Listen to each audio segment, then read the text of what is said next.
করি তোমরা ভালো আছো। তোমরা জানো এই সংকটকালীন সময়ে আমাদের ক্লাসরুমে ক্লাস নেওয়া সম্ভব হচ্ছে না। সে কারণে ঠাকুরগাঁও সরকারি কলেজ কর্তৃপক্ষ অনলাইনে ক্লাস নেওয়ার ব্যবস্থা করেছে। আজকে এই অনলাইন ক্লাসে তোমাদের সাথে আছি আমি মোহাম্মদ আলতাফ হোসেন, প্রভাষক দর্শন বিভাগ, ঠাকুরগাঁও সরকারি কলেজ।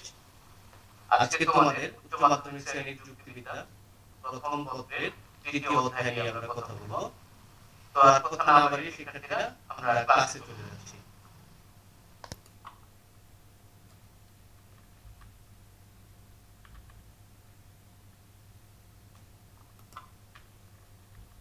তো সুপ্রিয় শিক্ষার্থীরা, আমরা ক্লাসে আজকে যে বিষয়টা নিয়ে কথা বলবো, যুক্তিবিদ্যা প্রথম পত্রের অধ্যায় 3-এর যুক্তির উপাদান নিয়ে কথা বলবো আমরা। এটা আমাদের দ্বিতীয় ক্লাস আজকে। এই অধ্যায়ে যে বিষয়গুলো আলোচনা করা হয় তার মধ্যে আমরা গত ক্লাসে পদ, শব্দ, বাক্য, শব্দের শ্রেণীবিভাগ ইত্যাদি নিয়ে কথা বলেছি। আজকে আমরা যে বিষয়টা নিয়ে কথা বলবো সেটা হচ্ছে পদের ব্যক্তার্থ এবং জাত্যার্থ। পদের সংজ্ঞা আমরা আগেই জেনেছি। এই বিষয়টিতে আলোচনা করতে গেলে তিনটি বিষয় আসবে আমাদের। একটি হচ্ছে পদের ব্যক্তার্থ, পদের জাত্যার্থ এবং পদের ব্যক্তার্থ জাত্যার্থের পারস্পরিক সম্পর্ক। আমরা যদি এখানে একটু দেখি তাহলে দেখতে পাচ্ছি যে যদি মানুষকে আমরা পদ হিসেবে ধরি সেক্ষেত্রে এর দুটো দিক দেখতে পাচ্ছি আমরা। একদিকে আমরা দেখতে পাচ্ছি সকল মানুষ, কিছু মানুষ, একজন মানুষ, অর্থাৎ মানুষ পদের কিছু সংখ্যা বোঝাচ্ছি আমরা এখানে। অর্থাৎ একদিকে আমরা পদের সংখ্যা বা পরিমাণ পাচ্ছি। আবার অন্যদিকে যদি দেখি আমরা এই মানুষ পদেরই আমরা কিছু গুণ দেখতে পাচ্ছি এখানে, যেমন বুদ্ধিমান, সৎ, সভ্য। এগুলো হচ্ছে মানুষ পদের গুণের দিক। অর্থাৎ যে কোনো পদের ক্ষেত্রে আমরা দুটো দিক পেতে পারি, একটা হচ্ছে পদের পরিমাণের দিক আর একটা হচ্ছে পদের গুণের দিক। এখন আমরা যদি দেখি যে এখানে দুটো চিত্র আছে, দুটো চিত্রতে আমরা প্রথম চিত্রে দেখতে পাচ্ছি মানুষের ছবি এবং দ্বিতীয় চিত্রটিতে আমরা প্রাণীর ছবি দেখতে পাচ্ছি। এই চিত্র দুটি দিয়ে আসলে আমরা কি বুঝেছি সেটা একটু পরেই আমরা বুঝতে পারবো। আমরা যদি ব্যক্তার্থের সংজ্ঞায় যাই তাহলে বুঝতে পারবো যে কোনো পদ একই অর্থে যে বস্তু বা বস্তুসমূহের উপর প্রযোজ্য হয় সেই সব বস্তু বা বস্তুসমূহকে ওই পদের ব্যক্তার্থ বলে। আমরা যদি চিত্র দুটি একটু ব্যাখ্যা করি তাহলে প্রথম চিত্রে আমরা দেখব মানুষ। সুতরাং মানুষ একটা পদ। চিত্রটিতে মানুষের সংখ্যা বুঝিয়েছে। এটা দিয়ে আমরা সকল মানুষও বুঝতে পারি, আবার কিছু মানুষও বুঝতে পারি, আবার একজন মানুষও বুঝতে পারি। অর্থাৎ মানুষ পদের যে সংখ্যাটা আছে সকল হতে পারে, কিছু হতে পারে, একজন হতে পারে। আবার দ্বিতীয় চিত্রটিতে আমরা কিছু প্রাণী দেখতে পাচ্ছি। সুতরাং প্রাণীকে আমরা যদি একটা পদ হিসেবে ধরি সেক্ষেত্রে এই প্রাণী, সকল প্রাণী, কিছু প্রাণী, একটি প্রাণী, এই সকল, কিছু এবং একটি, এগুলো হচ্ছে প্রাণীর সংখ্যা বা পরিমাণ। সুতরাং এখানে মানুষ পদ হোক কিংবা প্রাণী পদ হোক, এই দুটো পদের যে সংখ্যাগুলো আমরা পাচ্ছি, সকল, কিছু, একজন, এই সংখ্যাটাই হচ্ছে সেই পদের ব্যক্তার্থ। সুতরাং ব্যক্তার্থ হচ্ছে কোনো পদের সংখ্যা বা পরিমাণের দিক। আমি আশা করি তোমাদের এই বিষয়টি পরিষ্কার হয়েছে। তারপরেও এরপরে আমরা আরেকটি বিষয় নিয়ে কথা বলি, সেটা হচ্ছে যে যদি কোনো পদ দ্বারা একজন মাত্র ব্যক্তি, একটি মাত্র বস্তু বা একটি মাত্র স্থানকে যদি বোঝায় তাহলে সেই একটি যে বোঝাচ্ছে সেই একটি সংখ্যাকেই, সেই এক সংখ্যাটিও কিন্তু একটা পরিমাণ, অর্থাৎ সেটাকেও আমরা ব্যক্তার্থ বলতে পারবো। এখানে যে উদাহরণগুলো দেয়া আছে এগুলোতে আমরা পরিষ্কার বুঝতে পারছি যে সকল মানুষ হয় বুদ্ধিমান, কিছু ছাত্র হয় মেধাবী, একজন মানুষ হয় শিক্ষিত, ঢাকা হয় বাংলাদেশের রাজধানী, বইটি হয় রোমাঞ্চকর, শফিক হয় চালাক। এখানে আমরা দেখতে পাচ্ছি সকল, কিছু, একজন, ঢাকা, বইটি, শফিক। এখানে সকল বলতে সকল মানুষকে আমরা এখানে বুঝিয়েছি পৃথিবীর। কিছু ছাত্র বলতে সকল ছাত্রকে না বুঝিয়ে আমরা এখানে কিছু ছাত্রকে বুঝিয়েছি। আবার মানুষের ক্ষেত্রে আমরা এখানে একজন মানুষকেও বোঝাতে পারি। আবার বাংলাদেশের রাজধানী হিসেবে আমরা এখানে ঢাকাকে বুঝিয়েছি, কারণ ঢাকা হচ্ছে একটি স্থান। সুতরাং এই একটি হচ্ছে তার ব্যক্তার্থ। আবার এখানে দেয়া আছে বইটি হয় রোমাঞ্চকর, এখানে আমরা একটি বইকেই কিন্তু বুঝিয়েছি। আবার শফিক হয় চালাক, এখানে শফিক কিন্তু আমরা একজন ব্যক্তিকেই বুঝিয়েছি। সুতরাং যে কোনো পদের যে সংখ্যাটি রয়েছে সেই সংখ্যাটি হচ্ছে সেই পদের ব্যক্তর্থ। সুতরাং আমরা আশা করব যে তোমরা এখান থেকে পরিষ্কার বুঝতে পারছো যে আসলে আমরা পদের ব্যক্তর্থ বলতে আসলে কি বুঝিয়েছি। এবার আমরা পদের জাত্যর্থ নিয়ে কথা বলি। তোমরা দেখতে পাচ্ছ এখানে আবার সেই দুটো চিত্রই আছে, একদিকে মানুষ, অন্যদিকে প্রাণী। এখন যদি মানুষকে আমরা পদ হিসেবে ধরি, এর কিছু নিচে গুণ উল্লেখ করা আছে, এপাশেও কিছু প্রাণীর গুণ উল্লেখ করা আছে। যেমন মানুষের কিছু গুণ আছে, সে একটি জীব, অর্থাৎ জীববৃত্তি তার গুণ, বুদ্ধিবৃত্তি তার গুণ, কারণ মানুষের বুদ্ধি আছে, সে সৎ হতে পারে, এটাও তার তার একটা গুণ, শিক্ষিত হতে পারে, সভ্য হতে পারে। আবার অন্যদিকে প্রাণীর ক্ষেত্রে কিছু গুণ আছে, জীববৃত্তি আছে, সে দুই পা বিশিষ্ট হতে পারে, তার দুইটা ডানা থাকতে পারে, তার গলার সুর থাকতে পারে পাখিদের। সুতরাং মানুষ হোক বা প্রাণী হোক, দুইটা পদেরই কিন্তু কিছু বৈশিষ্ট্য রয়েছে বা কিছু গুণ আছে। এই গুণগুলো নিয়ে এখন আমরা কথা বলবো যে কোন গুণগুলোকে আমরা আসলে জাত্যর্থ বলবো। এখানে আমরা যদি একটু খেয়াল করি গভীরভাবে, তাহলে দেখব যে সকল জীব বা প্রাণী এর অন্তর্ভুক্ত কিন্তু মানুষ এবং প্রাণী দুটোই। প্রাণী এবং মানুষ সবাই কিন্তু জীব, সবাই প্রাণী, সবার মধ্যেই কিছু না কিছু গুণ আছে। আবার কিছু কিছু গুণ আছে যে দুইটার ভিতরেই একই রকম গুণ থাকতে পারে। এখন কোন গুণগুলোকে আমরা এই পদগুলোর আসলে জাত্যর্থ বলবো। যদি আমরা দেখি যে প্রাণীর ভিতরে এই গুণগুলো রয়েছে, জীববৃত্তি, দুই পা বিশিষ্ট, দুই ডানা, গলার সুর ইত্যাদি। আবার মানুষের ক্ষেত্রে জীববৃত্তি, বুদ্ধিবৃত্তি, সততা, দুই পা বিশিষ্ট, শিক্ষিত, সভ্য ইত্যাদি। এখন কথা হচ্ছে যে প্রাণী এবং মানুষ দুটোই জীব, এই প্রাণীকুল থেকে যদি আমি মানুষকে পৃথক করতে চাই, এই প্রাণীকুল থেকে মানুষকে আলাদা করতে চাই, তাহলে এমন একটা গুণ লাগবে যেই গুণটা থাকলে ওই প্রাণীটাকে আমরা মানুষ বলতে পারবো। সুতরাং বুদ্ধিবৃত্তি এমন একটা গুণ যে গুণটা মানুষ এবং প্রাণীর মধ্যে একটা পার্থক্য তৈরি করে দিয়েছে। সুতরাং মানুষ বলতে গেলে তার ভিতরে অবশ্যই এই গুণটা থাকতে হবে। সুতরাং এটা বোঝাচ্ছে যে বুদ্ধিবৃত্তিটা হচ্ছে মানুষ পদের একটি অপরিহার্য বা আবশ্যিক গুণ। আবার জীববৃত্তি, এই দুইটা গুণ কিন্তু দুইটার ক্ষেত্রেই কমন আছে, অর্থাৎ প্রাণীর ক্ষেত্রেও জীবন আছে, মানুষের ক্ষেত্রেও জীবন আছে। সুতরাং এই গুণটা হচ্ছে উভয়ের মধ্যে, অর্থাৎ প্রাণী এবং মানুষের মধ্যে এই দুইটাই কমন বা একটা সাধারণ গুণ। তার মানে এই যে দুটো গুণ পাচ্ছি আমরা, একটা সাধারণ গুণ আর একটা হচ্ছে আবশ্যিক বা অপরিহার্য গুণ, এইরকম দুটো গুণকেই আমরা বলবো কোনো পদের জাত্যর্থ। আমরা যদি উদাহরণগুলো একটু লক্ষ্য করি তাহলে দেখব যে মানুষ পদটির জীব, সে আসলে প্রথমত জীব, এটা হচ্ছে তার সাধারণ গুণ। আর যেহেতু আমরা এই জীবটাকে মানুষ বলতেছি, কি কারণে মানুষ বলতেছি? কারণ তার ভিতরে বুদ্ধিবৃত্তি নামক গুণটা আছে। সুতরাং এটা হচ্ছে তার মানুষ হওয়ার ক্ষেত্রে অপরিহার্য গুণ। তার মানে মানুষকে প্রথমত জীব হতে হবে এবং মানুষ হতে গেলে তাকে বুদ্ধিবৃত্তি গুণটা ধারণ করতে হবে। তার মানে মানুষ পদের জাত্যর্থ হচ্ছে বা সাধারণ ও অপরিহার্য গুণ হচ্ছে জীববৃত্তি, বুদ্ধিবৃত্তি। আবার যদি আমরা প্রাণীর ক্ষেত্রে ধরি, তাহলে প্রাণীর ক্ষেত্রে কিন্তু বুদ্ধিবৃত্তি গুণ নেই, যার ফলে কিন্তু প্রাণী মানুষ না, এই জন্য তাকে আমরা শুধু প্রাণী বলি। তার মানে তার মধ্যে শুধু প্রাণ আছে, অর্থাৎ প্রাণী যদি আমরা পদ হিসেবে নিই তাহলে তার জাত্যর্থ হবে শুধুমাত্র জীববৃত্তি, এটাই তার সাধারণ এবং আবশ্যিক গুণ। আবার যদি আমরা প্রাণীর ক্ষেত্রে আরেকটা গুণ যোগ করি যে দুই পা বিশিষ্ট প্রাণী, তাহলে পৃথিবীতে যত ধরনের প্রাণী আছে সব প্রাণী কিন্তু দুই পা বিশিষ্ট না। তাহলে যেই প্রাণীগুলোকে আমরা দুই পা বিশিষ্ট প্রাণী বলবো তার ভিতরে ওই প্রাণীটার অবশ্যই দুই পা থাকতে হবে, এটা তার অপরিহার্য গুণ। কারণ এই গুণটা না থাকলে কিন্তু তাকে আমরা দুই পা বিশিষ্ট প্রাণী বলতে পারবো না। তাহলে সাধারণ অর্থে দুই পা বিশিষ্ট প্রাণী হতে গেলে যেহেতু সে প্রাণী, তাকে আগে তার জীববৃত্তি গুণটা থাকতেই হবে, এবং দ্বিতীয়ত দুই পা বিশিষ্ট প্রাণী তাকে বলতে গেলে তার দুই পা বিশিষ্ট এই গুণটি থাকতে হবে।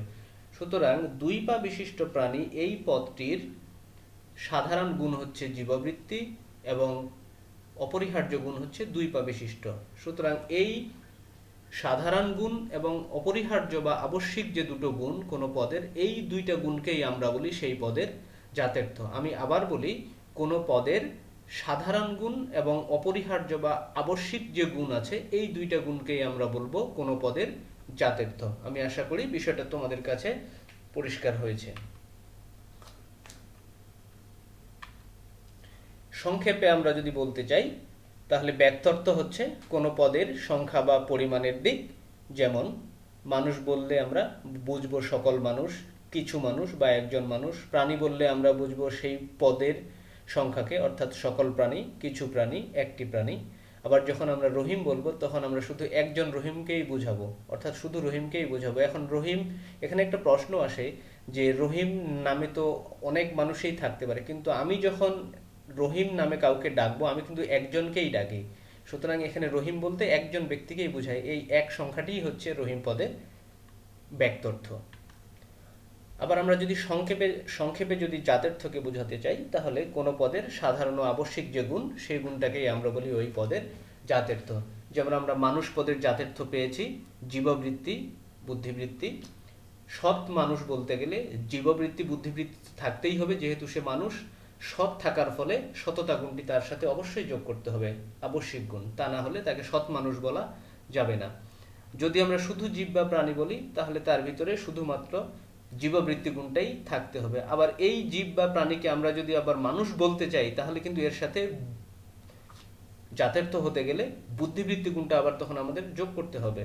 একইভাবে আমরা যদি দুই পা বিশিষ্ট প্রাণীর কথা বলতে চাই, তাহলে প্রথমত জীববৃত্তি, অর্থাৎ কারণ তারা প্রাণী বা জীব, এবং দ্বিতীয়ত যে আবশ্যিক গুণটি, সেটি হচ্ছে দুই পা বিশিষ্ট হতে হবে। সুতরাং সাধারণ এবং আবশ্যিক যে দুইটি গুণ, সেই দুইটি গুণকে আমরা বলতেছি কোনো পদের জাতের্থ। আশা করি তোমাদের ব্যক্তর্থ ও জাতের্থ নিয়ে, কোনো পদের ব্যক্তর্থ ও জাতের্থ নিয়ে আর কোনো সংশয় থাকার কথা না। এখন আমরা আসি যে এই যে কোনো পদের ব্যক্তর্থ ও জাতের্থ, এদের মধ্যে আসলে কোনো সম্পর্ক আছে কিনা, বা এরা কোন ধরনের সম্পর্কে আবদ্ধ। যুক্তিবিদরা মনে করেন যে পদের ব্যক্তর্থ ও জাতের্থের মধ্যে একটা অবিচ্ছেদ্য সম্পর্ক আছে, অর্থাৎ একটার সঙ্গে একটা অঙ্গাঅঙ্গিভাবে জড়িত, দুইটাকে আসলে পৃথক করা যায় না। এদের পারস্পরিক সম্পর্কটা অবিচ্ছেদ্য হওয়ায় যুক্তিবিদগণ এর একটা নাম দিয়েছে, অর্থাৎ ব্যক্তর্থ ও জাতের্থের বিপরীত ক্রমে হ্রাস বৃদ্ধির নিয়ম বা হ্রাস বৃদ্ধির সম্পর্ক। এই সম্পর্কটা কিন্তু সমমুখী না, এই সম্পর্কটা হচ্ছে বিপরীতমুখী, অর্থাৎ ব্যক্তর্থ এবং জাতের্থের সম্পর্ক হচ্ছে বিপরীতমুখী। একটা একদিকে গেলে আরেকটা তার ঠিক উল্টো দিকে যাবে। এখানে আমরা যে দুটো দেখিয়েছি, যে যদি কোনো পদের গুণগত পরিবর্তন ঘটে, তাহলে পরিমাণগত পরিবর্তন সেটা তৈরি করবে। আবার পরিমাণগত পরিবর্তন গুণগত পরিবর্তন তৈরি করবে, অর্থাৎ পরিমাণ চেঞ্জ হলে গুণ চেঞ্জ হবে, আবার গুণ যদি পরিবর্তন হয় তাহলে পরিমাণও চেঞ্জ হয়ে যাবে। এবং এই পরিবর্তনটা হবে কিন্তু বিপরীতমুখী, অর্থাৎ গুণ যদি বেড়ে যায় তাহলে পরিমাণ কমে যাবে, আবার পরিমাণ যদি কমে যায় তাহলে গুণ বেড়ে যাবে। ঠিক তার উল্টোটাও হতে পারে। এই জন্য এই সম্পর্কটাকে আমরা বলি বিপরীতমুখী সম্পর্ক। এই বিষয়টি নিয়ে আরেকটু আমরা বিস্তারিত আলোচনায় যাই। এই যে যুক্তিবিদরা ব্যক্তর্থ ও জাতের্থের হ্রাস বৃদ্ধির নিয়মকে ব্যাখ্যা করেছেন, এই নিয়মটাকে প্রধানত আসলে দুইটি জানলেই হয়, তারপরে যুক্তিবিদরা এটাকে সর্বমোট 4 ভাগে ব্যাখ্যা করেছেন, অর্থাৎ একবার ব্যক্তর্থের দিক থেকে আর একবার জাতের্থের দিক থেকে। আমরা যদি দেখি ব্যক্তর্থের দিক থেকে, অর্থাৎ ব্যক্তর্থটাকে মূল ধরে এখানে দুটো নিয়ম আসছে। একটা নিয়ম হচ্ছে, আমরা দেখতে পাচ্ছি যে পদের ব্যক্তর্থ বাড়লে জাতের্থ কমবে। আবার যদি দেখি যে পদের ব্যক্তর্থ যদি কমে তাহলে জাতের্থ বেড়ে যাবে। অর্থাৎ ব্যক্তর্থটাকে এখানে মূল ধরে জাতের্থটা কমতেছে নাকি বাড়তেছে সেটা দেখানো হয়েছে। এই সম্পর্কটা কিন্তু আমরা এখানে দেখতে পাচ্ছি যে বিপরীতমুখী, কারণ একটা বাড়লে আরেকটা কমে যাচ্ছে। অর্থাৎ ব্যক্তর্থ মানে পরিমাণ, জাতের্থ মানে গুণ, অর্থাৎ পরিমাণ বাড়লে গুণ কমে যাবে, আবার পরিমাণ কমে গেলে গুণ বেড়ে যাবে। আবার যদি আমরা দেখি জাতের্থের দিক থেকে, অর্থাৎ এখানে জাতের্থটাকে মূল ধরা হয়েছে, যে জাতের্থ যদি বেড়ে যায় তাহলে ব্যক্তর্থ কমে যাবে, অর্থাৎ গুণ বেড়ে গেলে পরিমাণটা কমে যাবে। আবার দ্বিতীয় নিয়মে এখানে আসছে যে জাতের্থ কমলে ব্যক্তর্থ বাড়বে। তার মানে হচ্ছে গুণ যদি কোনো পদের কমিয়ে দেই তাহলে তার পরিমাণটা বেড়ে যাবে। মূলত এখানে 4টা নিয়ম হলেও প্রধানত নিয়ম দুটো, যে একটি বাড়লে আরেকটি কমে যাবে এবং একটি কমলে আরেকটি বেড়ে যাবে। এটাই হচ্ছে ব্যক্তর্থ জাত্যর্থের মধ্যে পারস্পরিক সম্পর্ক, এবং এই সম্পর্ককে আমরা বলি বিপরীতমুখী হ্রাস বৃদ্ধির সম্পর্ক। এবার আমরা আরেকটু বিস্তারিত দিকে যাই। যে 4টা নিয়ম আমরা আলোচনা করেছি, ব্যক্তর্থের দিক থেকে পদের ব্যক্তর্থ বাড়লে জাত্যর্থ কমবে, বিষয়টা আমরা একটু উদাহরণের সাহায্যে ব্যাখ্যা করি, তাহলে আরেকটু তোমাদের জন্য পরিষ্কার হবে বিষয়টা। আমরা দেখো, প্রথমে একটা উদাহরণ দিয়েছি, সকল মানুষ। সকল মানুষ, এখানে মানুষটা হচ্ছে পদ, সকলটা হচ্ছে তার পরিমাণ। আচ্ছা, সকল মানুষ কথার অর্থই হচ্ছে, যেহেতু প্রথমত মানুষ হচ্ছে জীব, এবং মানুষ বলার কারণে তার আরেকটা গুণ প্রয়োজন, সেটা হচ্ছে বুদ্ধিবৃত্তি। সুতরাং এখানে মানুষের পরিমাণ হচ্ছে পৃথিবীর সকল মানুষ, এবং তার গুণ হচ্ছে জীববৃত্তি ও বুদ্ধিবৃত্তি, অর্থাৎ এখানে গুণ হচ্ছে 2টি, অর্থাৎ জাত্যর্থ সংখ্যা 2টি, আর পরিমাণ হচ্ছে সকল। এখন যদি আমরা এই মানুষ পদটার সংখ্যা বা পরিমাণটাকে বাড়িয়ে দেই, অর্থাৎ সকল মানুষ থেকে আমরা যদি সকল জীবে চলে যাই, এখানে ছিল শুধু মানুষ, এখানে আমরা চলে আসলাম সকল জীবে, অর্থাৎ সকল জীবের ভিতরে কিন্তু মানুষ ছাড়াও অন্যান্য জীবও রয়েছে, তার মানে পরিমাণটা কিন্তু আমাদের বেড়ে গেল। যার ফলে কি হলো, সকল জীবের কিন্তু গুণ বা জাত্যর্থ একটাই, সেটা হচ্ছে কি জীববৃত্তি। কারণ এখানে নির্দিষ্ট করে দেয়া নেই যে কোন জীব, সকল জীব, এই জন্য তার গুণ হবে শুধুমাত্র একটি, সেটা হচ্ছে জীববৃত্তি। তার মানে আমরা স্পষ্ট দেখছি যে যদি কোনো পদের আমরা পরিমাণটাকে বাড়িয়ে দেই তাহলে তার গুণ কমে যাচ্ছে। প্রথমে আমাদের পরিমাণ ছিল সকল মানুষ, গুণ ছিল 2টি, যখন পরিমাণ বেড়ে গিয়ে আমাদের সকল জীবে আমরা গেলাম, তখন কিন্তু আমাদের একটা গুণ কমে গেল। এখানে কিন্তু আর বুদ্ধিবৃত্তি গুণটা নেই, শুধু জীববৃত্তি গুণটা আছে। তার মানে আমাদের যে নিয়ম রয়েছে যে পদের ব্যক্তর্থ বাড়লে জাত্যর্থ কমবে, এটা এখানে স্পষ্ট দেখা যাচ্ছে। পরের নিয়মটাতে যেটা বলেছে যে পদের ব্যক্তর্থ কমলে জাত্যর্থ বাড়বে। আগের যদি উদাহরণটা আমরা ঠিক একটু উল্টোভাবে দেখি, যে মানুষের জাত্যর্থ ছিল কয়টি? 2টি, একটা হচ্ছে জীববৃত্তি আর একটা হচ্ছে বুদ্ধিবৃত্তি, অর্থাৎ 2টি গুণ, জাত্যর্থ 2টি, পরিমাণ সকল মানুষ। এখন আমরা ব্যক্তর্থ কি করতে হবে? কমাতে হবে। অর্থাৎ মানুষ থেকে আমরা যদি সৎ মানুষে যাই, যখন আমরা বলি সকল মানুষ, তখন এই সকল মানুষের ভিতরে কিন্তু সৎ মানুষ, অসৎ মানুষ, শিক্ষিত মানুষ, অশিক্ষিত মানুষ, নানান ধরনের মানুষ থাকতে পারে। কিন্তু যখন ওখান থেকে আমরা একটা মাত্র শ্রেণীকে ভাগ করে ফেলবো, সৎ মানুষে নিয়ে আসবো, তখন কিন্তু সকল মানুষ থেকে যখন সৎ মানুষে আসবো, তার পরিমাণটা কিন্তু আমরা কমিয়ে ফেলছি, অর্থাৎ সংখ্যাটা কমে যাচ্ছে। আগে ছিল মানুষ বলতে সব ধরনের মানুষ, এখন আমরা আনছি শুধুমাত্র সৎ মানুষ, তার মানে পরিমাণ কমে যাচ্ছে। আমরা এখানে দেখিয়েছি যে ব্যক্তর্থ বা পরিমাণ হ্রাস পেয়েছে। যার ফলে কি হচ্ছে, সকল সৎ মানুষের জাত্যর্থ হচ্ছে কিন্তু জীববৃত্তি, বুদ্ধিবৃত্তি, সততা। সততা গুণটা কেন যোগ হলো? কারণ এই যে আমরা মানুষকে সৎ মানুষ বলেছি, সৎ মানুষ বলার ফলে কিন্তু পরিমাণটা কমে গেছে এখানে, কিন্তু একটা গুণ যোগ হয়ে গেছে। তার মানে বিষয়টা পরিষ্কার যে যদি আমরা কোনো পদের পরিমাণ বা ব্যক্তর্থ কমিয়ে দেই, তাহলে তার গুণ বা জাত্যর্থ বৃদ্ধি পাচ্ছে। আগে ছিল সকল মানুষের গুণ 2টি, কিন্তু যখন পরিমাণ কমে সকল সৎ মানুষে আসলো, তখন তার জাত্যর্থ বেড়ে 3টা হয়ে গেল, জীববৃত্তি, বুদ্ধিবৃত্তি এবং সততা।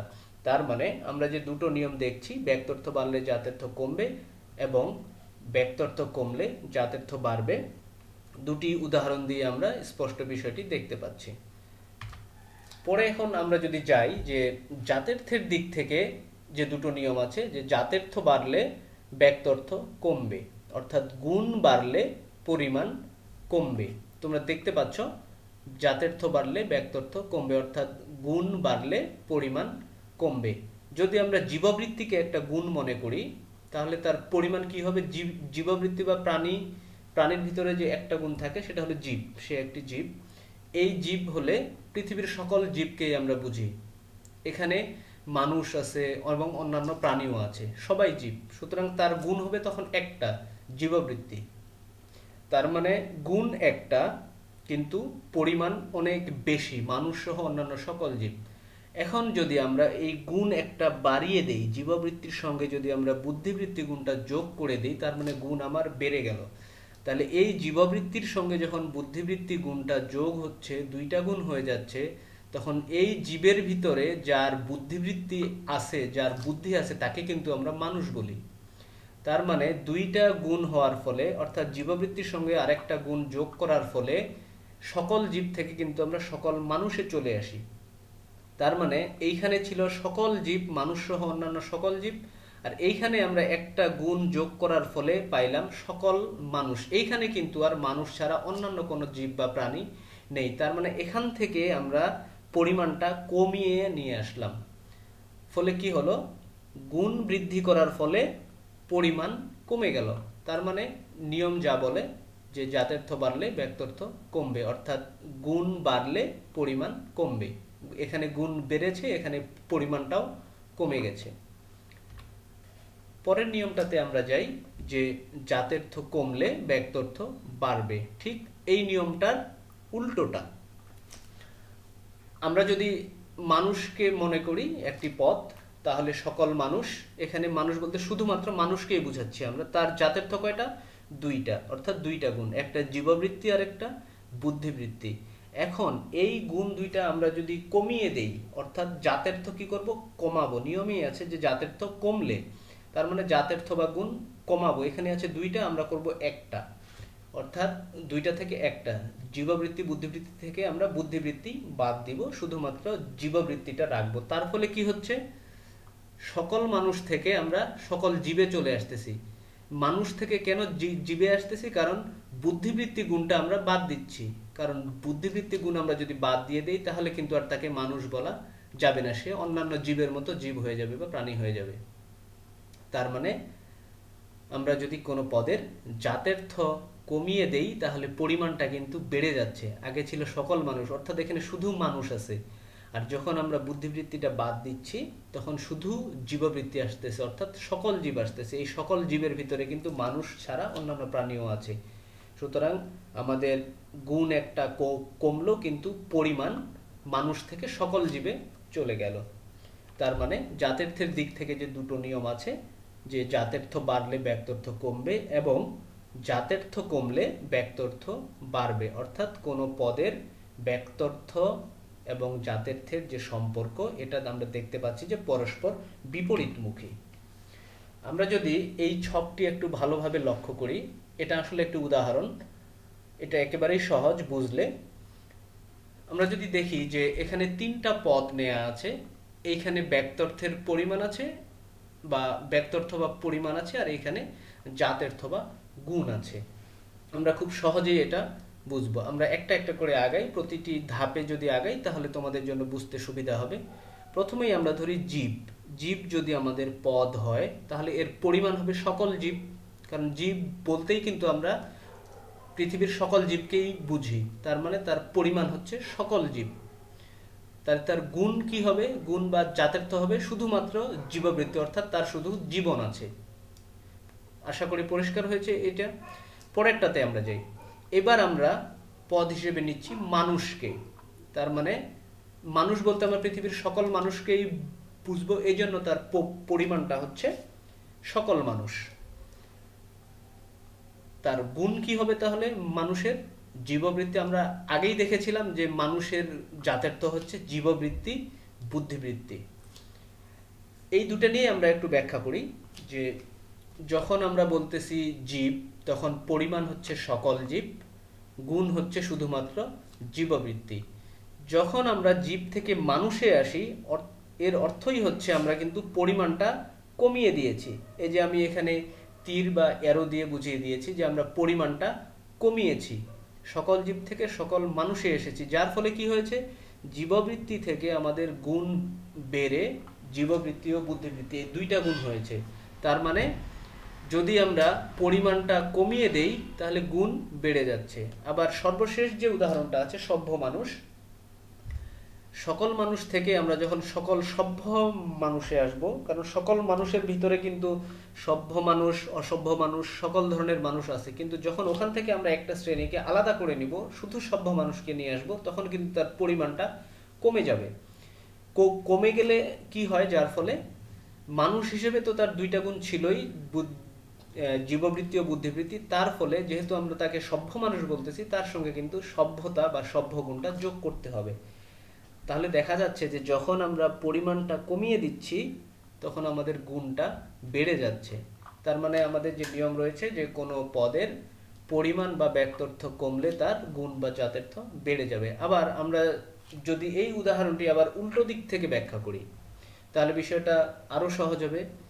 যে যদি আমরা প্রথমে ধরি সভ্য মানুষ, এর ব্যক্তর্থ বা পরিমাণ হচ্ছে সকল সভ্য মানুষ। এখন যদি আমরা পরিমাণটা বাড়িয়ে দেই, এই এরো দিয়ে আমরা বুঝবো যে সকল সভ্য মানুষ থেকে আমরা যখন সকল মানুষে যাই, এখানে ছিল শুধুমাত্র সভ্য মানুষ, এখানে আসলো সকল মানুষ, অর্থাৎ এখানে শুধু সভ্য ছিল, এখানে সভ্য অসভ্য সকল মানুষই আছে। তার মানে পরিমাণটা এখান থেকে এখানে আসার অর্থই বেড়ে গেল। বেড়ে যাওয়ার ফলে কি হলো, এখানে আমাদের গুণ ছিল 3টা, এখানে এসে আমাদের গুণ হয়ে গেল 2টা। তার মানে পরিমাণ যখন আমরা বাড়াচ্ছি, গুণ আমাদের একটা কমে গেল। অনুরূপ এখান থেকে যখন আমরা এখানে পরিমাণটা আরো বাড়াবো, সকল মানুষ থেকে আমরা যখন সকল জীবে যাব, অর্থাৎ এখানে কিন্তু সকল মানুষ আছে, শুধু মানুষ, অন্য কোনো জীব বা প্রাণী নেই। এখান থেকে যখন আমরা পরিমাণটা বাড়িয়ে বা সংখ্যা বাড়িয়ে যখন এখানে আসব, সকল জীবে আসব, এইখানে কিন্তু মানুষ ছাড়াও অন্যান্য প্রাণী এবং জীব আছে। তার মানে পরিমাণ কিন্তু এখান থেকে এখানে বেড়ে গেল। যার ফলে কি হলো, মানুষের ক্ষেত্রে আগে গুণ ছিল 2টো, জীববৃত্তি, বুদ্ধিবৃত্তি, কিন্তু যখন পরিমাণ বাড়িয়ে আমরা সকল জীবে গেলাম, তখন কিন্তু একটা গুণ কমে গেল, শুধুমাত্র জীববৃত্তি থাকলো। কারণ এখানে যেহেতু মানুষ স্পেসিফিক করা নেই, সেহেতু এখানে বুদ্ধিবৃত্তি গুণটা থাকবে না। তো আমি আশা করি যে তোমাদের বিষয়টা পরিষ্কার হয়েছে, যে আমরা ব্যক্তর্থ ও জাত্যর্থের যে বিপরীতক্রমে হ্রাস বৃদ্ধির নিয়ম বা সম্পর্কটি রয়েছে, যে পদের ব্যক্তর্থ বাড়লে জাত্যর্থ কমে যাবে, আবার জাত্যর্থ বাড়লে ব্যক্তর্থ কমে যাবে। এই নিয়মটাকেই আমরা 4 ভাবে ব্যাখ্যা করেছি, অর্থাৎ পদের ব্যক্তর্থ ও জাত্যর্থের হ্রাস বৃদ্ধির নিয়ম মূলত 4টি। ব্যক্তর্থের দিক থেকে 2টি, জাত্যর্থের দিক থেকে 2টি। অর্থাৎ ব্যক্তর্থ যদি বাড়ে তাহলে জাত্যর্থ কমবে, ব্যক্তর্থ যদি কমে তাহলে জাত্যর্থ বাড়বে। আবার জাত্যর্থ যদি বাড়ে তাহলে ব্যক্তর্থ কমবে, এবং জাত্যর্থ যদি কমে তাহলে ব্যক্তর্থ বেড়ে যাবে। আশা করি তোমাদের বিষয়টি পরিষ্কার হয়েছে। তবে আমাদের প্রথমেই মাথায় রাখতে হবে যে পদের 2টি দিক থাকে, একটা হচ্ছে পদের পরিমাণের দিক আর একটা গুণের দিক। পরিমাণের দিকটাকে আমরা বলি ব্যক্তর্থ, গুণের দিকটাকে বলি আমরা জাত্যর্থ, এবং এই ব্যক্তর্থ জাত্যর্থের সম্পর্কটা হচ্ছে বিপরীতমুখী এবং হ্রাস বৃদ্ধির সম্পর্ক। আশা করি তোমাদের কাছে বিষয়টি পরিষ্কার হয়েছে। এখানে যুক্তিবিদগণ 2টো চিত্রের মাধ্যমে এই নিয়ম দুটিকে, এই বিপরীত নিয়মগুলোকে ব্যাখ্যা করেছে। যে যদি আমরা এখানে দেখি ব্যক্তর্থ অনুযায়ী, অর্থাৎ যখন আমরা বলি সভ্য মানুষ, তখন তার ব্যক্তর্থ বা তার পরিধিটা কিন্তু কম। যখন সভ্য মানুষ থেকে আমরা শুধু মানুষে যাই, তখন কিন্তু তার পরিধিটা একটু বড় হয়ে যায়, অর্থাৎ পরিমাণ বা সংখ্যাটা বেড়ে যায়। এই মানুষ বা সকল মানুষ থেকে আমরা যখন সকল জীবে যাই, তখন জীবের কিন্তু পরিমাণটা আরো বেড়ে যায়, কারণ জীব থেকেই মানুষ পাই, মানুষ থেকেই আমরা সভ্য মানুষ পাই, অর্থাৎ সভ্য মানুষ সবই জীব থেকে আসে। সুতরাং জীবের পরিমাণ বা ব্যক্তর্থ সবচেয়ে বেশি, তারপরে মানুষ, তারপরে সভ্য মানুষ। এখন আমরা যদি জাত্যর্থের দিক থেকে ব্যাখ্যা করি, যে যখন আমরা বলতেছি জীবের কিন্তু গুণ একটা, শুধুমাত্র জীববৃত্তি। তার মানে জীবের গুণের দিক থেকে জীব ছোট, গুণের দিক থেকে জীব ছোট। তারপরে যখন আমরা একটা গুণ বাড়াচ্ছি, অর্থাৎ জীব থেকে যখন আমরা মানুষে আসতেছি, সংখ্যাটা একটু বাড়িয়ে সংখ্যা আমরা এখানে কমাচ্ছি, কারণ জীব থেকে মানুষে আসতেছি, কিন্তু আমাদের গুণ বেড়ে গেল একটা, বুদ্ধিবৃত্তি, জীববৃত্তি, বুদ্ধিবৃত্তি, গুণ হয়ে গেল 2টো। অর্থাৎ গুণের দিক থেকে জীবের চেয়ে মানুষ একটু বড়। আমি আবার বলতেছি যে এটা কিন্তু বড় গুণের দিক থেকে। আবার সভ্য মানুষের ক্ষেত্রে আমরা গুণ পাচ্ছি তিনটা: জীববৃত্তি, বুদ্ধিবৃত্তি, সভ্যতা। যেহেতু সভ্য মানুষ সেহেতু সভ্যতা গুণটা তার ভিতরে থাকতেই হবে, যার ফলে আমরা দেখতে পাচ্ছি যে সভ্য মানুষের জাতের্থ বা গুণ সবচেয়ে বেশি এখানে। আমরা যদি সভ্য মানুষের পরেও আরও এর সঙ্গে অন্য কোনো গুণ যোগ করে সংখ্যাটাকে কমিয়ে দিই তাহলে কিন্তু তার গুণটা আরও বেড়ে যাবে।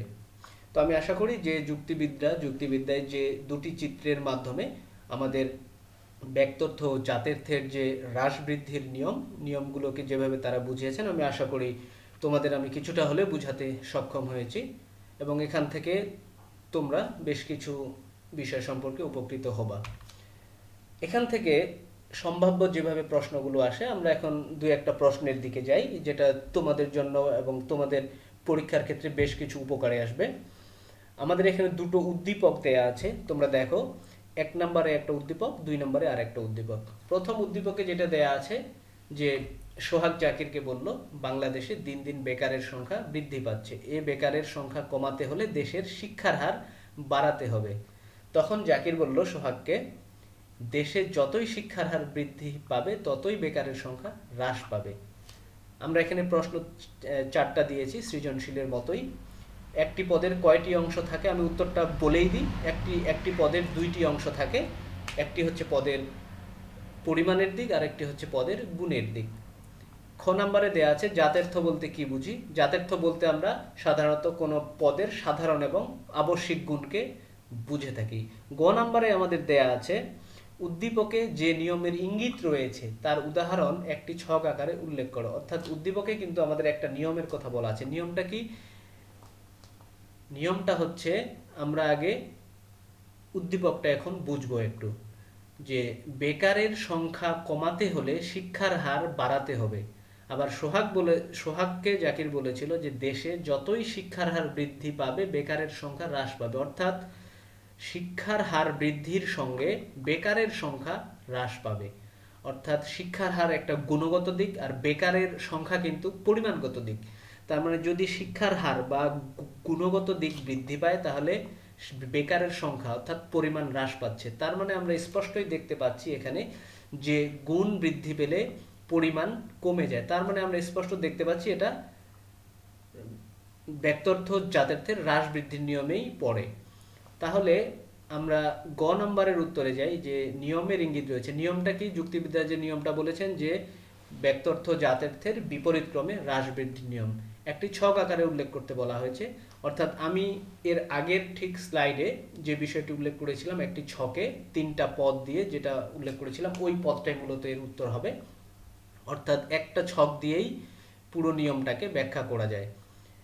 ঘ নম্বরে দেয়া আছে উদ্দীপকের বিষয়টি উদাহরণ সহ তোমার পাঠ্য বইয়ের আলোকে ব্যাখ্যা করো। অর্থাৎ উদ্দীপকে যেটা বলা হচ্ছে যে অর্থাৎ হ্রাস বৃদ্ধির যে নিয়মটা, এই নিয়মটাকে যে 4টা ভাগে আবার ভাগ করা হয়েছে, ব্যক্তর্থের দিক থেকে 2টা, জাতের্থের দিক থেকে 2টো, এই 4টা নিয়মকেই তখন আমাদের ব্যাখ্যা করতে হবে, অবশ্যই উদাহরণ সহ। অনুরূপ আমাদের আরো একটি উদ্দীপক আছে এখানে। এখানে দুটো কলেজ আছে, কলেজ ক, কলেজ খ। কলেজ ক এর ক্ষেত্রে দেখাচ্ছে এখানে ক্রমানুসারে 3টা সাল দেয়া আছে পরীক্ষার, 14 সাল, 15 সাল, 2016 সাল। ক কলেজের ক্ষেত্রে দেখা যাচ্ছে পরীক্ষার্থীর সংখ্যা যখন 700 তখন কৃতকার্য বা পাশ করে 500 জন। সংখ্যা যখন কমে 650 জন হয় তখন পরীক্ষার্থীর সংখ্যা অর্থাৎ কৃতকার্য পাশের সংখ্যা বেড়ে 500 থেকে 550 জন হয়। আবার পরীক্ষার্থীর সংখ্যা যখন 650 থেকে কমে 600 জনে হয় তখন কিন্তু পাশের সংখ্যা 550 থেকে বেড়ে 570 জন হয়ে যায়। অর্থাৎ পরীক্ষার্থীর সংখ্যা যত কমেছে কৃতকার্য পরীক্ষার্থীর সংখ্যা কিন্তু তত বেড়েছে। অর্থাৎ পরিমাণ যত কমেছে গুণগত দিক তত বেড়েছে। আবার যদি আমরা চিত্র 2-এ দেখি তাহলে শিক্ষার্থীর সংখ্যা বা পরীক্ষার্থীর সংখ্যা যখন 750 তখন কৃতকার্য পরীক্ষার্থীর সংখ্যা 700। এই সংখ্যাটা যখন বেড়ে 820 জন হয় পরীক্ষার্থীর সংখ্যা, তখন কিন্তু কৃতকার্য পরীক্ষার্থীর সংখ্যা কমে 650 জন হয়। আবার পরীক্ষার্থীর সংখ্যা 820 থেকে বেড়ে আবার যখন 850 হয়, আবার পরীক্ষার্থী যারা পাশ করেছে তাদের সংখ্যা কিন্তু কমে 650 থেকে 600 জন হয়। অর্থাৎ চিত্র 1-এর ঠিক উল্টোটা দেখা যাচ্ছে এখানে। পরীক্ষার্থীর সংখ্যা যত এখানে বেড়েছে, পাশের সংখ্যা তত কমেছে। এখানে পরীক্ষার্থীর সংখ্যা কমেছে, পাশের সংখ্যা বেড়েছে। এখানে পরীক্ষার্থীর সংখ্যা বেড়েছে, পাশের সংখ্যা কমেছে। অর্থাৎ চিত্র 1-এ যেটা আমরা দেখতেছি, চিত্র একে পরিমাণ কমেছে, গুণ বেড়েছে। আবার চিত্র 2-এ পরিমাণটা বেড়েছে কিন্তু গুণ কমেছে। অর্থাৎ এই চিত্র 1 বা চিত্র 2, এই উদ্দীপক দুটোই আসলে আমাদের যেটা নির্দেশ করে বা যে বিষয়টির ইঙ্গিত করে যে গুণ ও পরিমাণের হ্রাস বৃদ্ধি, বাড়া কমা। অর্থাৎ ব্যক্তর্থ ও জাত্যর্থের যে হ্রাস বৃদ্ধির নিয়মটা আছে, এই নিয়মের আওতাধীন যে যুক্তিবিদ্যা যে 4টি নিয়ম দিয়েছে, ব্যক্তর্থের দিক থেকে 2টি, জাত্যর্থের দিক থেকে 2টি, এই নিয়ম 4টিকে আমাদের উদাহরণ সহ ব্যাখ্যা করতে হবে। সেক্ষেত্রে আমরা ব্যাখ্যা করার ক্ষেত্রে আমরা যখন পরীক্ষায় লিখব তখন এই উদ্দীপকগুলোই আমরা ব্যাখ্যা করে দিতে পারি, কিংবা আমরা আমাদের মতো করে ওই 4টা নিয়মকে আমাদের মতো নিজের মতো করে আমরা উদাহরণ দিয়ে এটা ব্যাখ্যা করতে পারবো। তো আমি আশা করি শিক্ষার্থীরা তোমরা এই বিষয়টা নিয়ে, অর্থাৎ ব্যক্তর্থ জাত্যর্থ নিয়ে আর তোমাদের কোনো সংশয় থাকার কথা না, বিষয়টা অনেকটাই পরিষ্কার হওয়ার কথা। শিক্ষার্থীরা তোমরা ভালো থেকো, ঘরে থেকো। এই সংকটকালীন সময়ে ঘরেই থেকো, সুস্থ থেকো, ভালো থেকো। ধন্যবাদ তোমাদেরকে। পরবর্তীতে ক্লাসে আবার তোমাদের সাথে কথা হবে।